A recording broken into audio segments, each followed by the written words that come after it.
Wedding Anniversary ke-14, BCL ziarah ke makam Ashraf Sinclair. Bunga Citra Lestari telah menikah dengan Ashraf Sinclair pada tanggal 8 November tahun 2008. Dari pernikahan Bunga Citra Lestari dan Ashraf Sinclair dikaruniai satu anak laki-laki bernama Noah Aidan Sinclair. Namun sayangnya, Ashraf Sinclair harus meninggalkan sang istri dan anak sematawayangnya untuk selamanya. Ashraf Sinclair meninggal pada tanggal 18 Februari tahun 2020.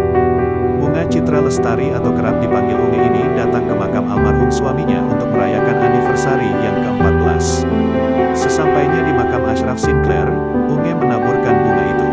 Ibunda Noah juga menyiram nama nisan makam almarhum Ashraf Sinclair. Tak lupa Unge juga memanjatkan doa untuk almarhum Ashraf Sinclair. Lewat postingannya ia menuliskan sebuah pesan dan kenangan manis untuk almarhum suami.